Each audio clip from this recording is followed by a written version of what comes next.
सत्संग से सोधी आवे, नहीं जीव 84 में जावे। सत्संग से सोधी आवे, नहीं जीव 84 में जावे।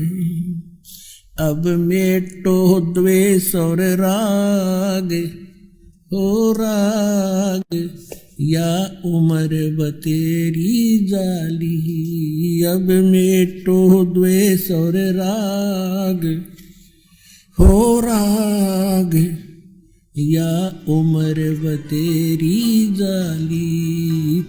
तो अब दास जो क्लियर करना चाहता था वो कंसेप्ट क्लियर हुआ।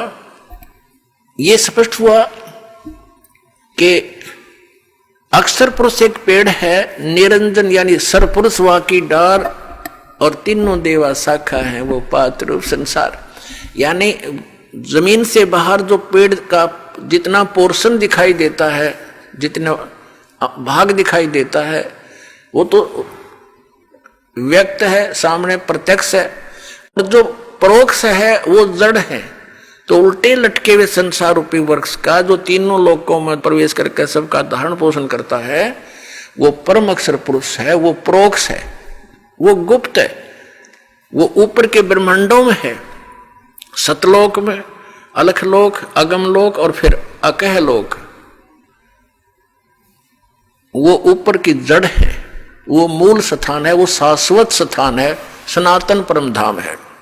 अब हम अपने प्रसंग पर आते हैं कि हमारे लिए जो सदग्रंथ हमें मान्य हैं वो हैं ये पांचों वेद, प्लस में श्रीमद् भगवत गीता।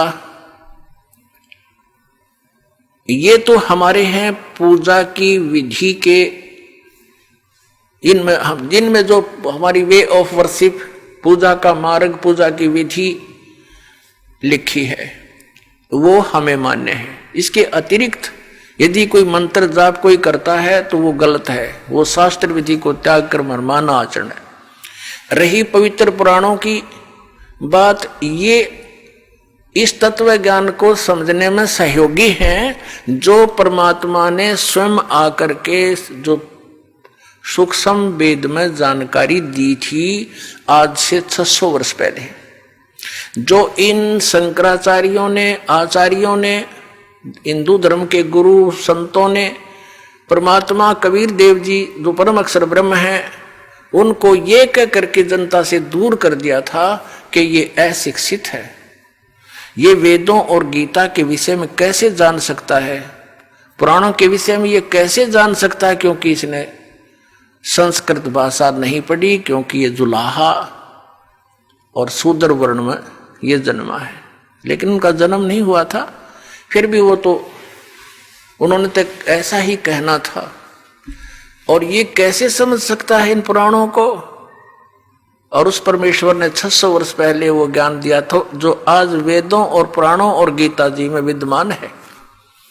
वो सूक्ष्म वेद में, सिंपल लैंग्वेज में दिया था।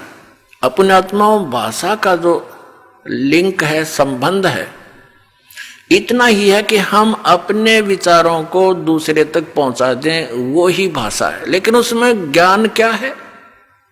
अब जैसे ये संस्कृत और व्याकरण के ज्ञाता,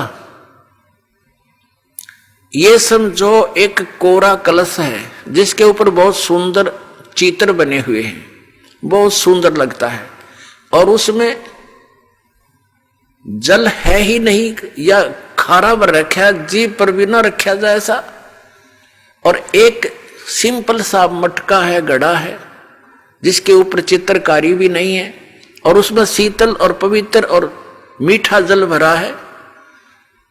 तो उस घड़े का उद्देश्य यही था कि उसमें वो शीतल जल रखे और शुद्ध मीठा जल हो।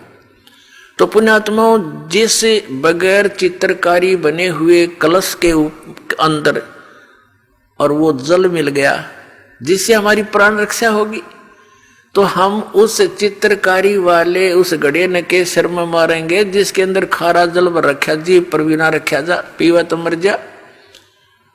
तो इन जो आचार्यों का और संस्कृत के वेदों का यही कहना था कि कबीर जी संस्कृत नहीं जानता, इसने व्याकरण भी ना बोलनी आती, अपनी लैंग्वेज की भी भाषा को यो कुछ ही बोल रहा है, निर्भय को निर्भऊ कह रहा है।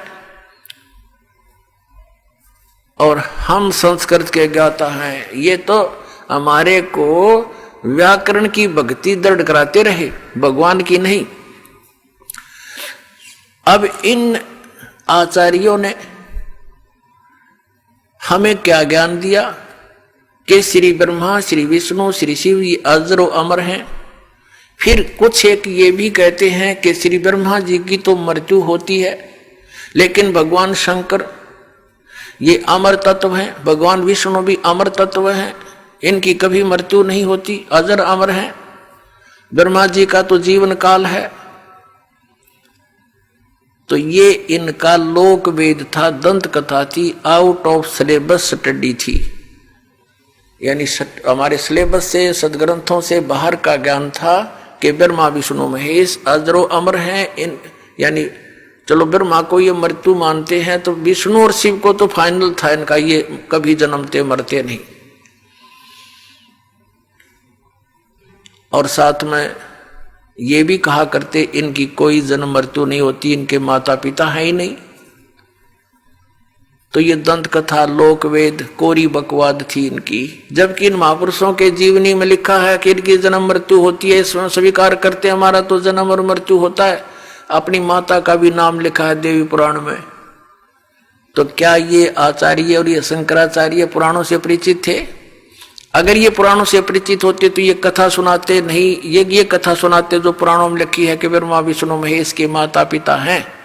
और 2500 वर्ष, 2500 से भी ऊपर वर्ष हो गए, आज 2520 वर्ष हो गए इस पवित्र हिंदू धर्म के प्रचारकों को प्रचार करते हुए। और वैसे तो 5500 वर्ष हो गए इन पवित्र सदग्रंथों को लिपिबद्ध हुए को, और आज तक ये आचार्य मंडलेश्वर हमें नहीं बता सके यथार्थ ज्ञान क्या लिखा है इन पवित्र पुराणों में, पवित्र वेदों में, पवित्र श्रीमद् भगवद गीता में।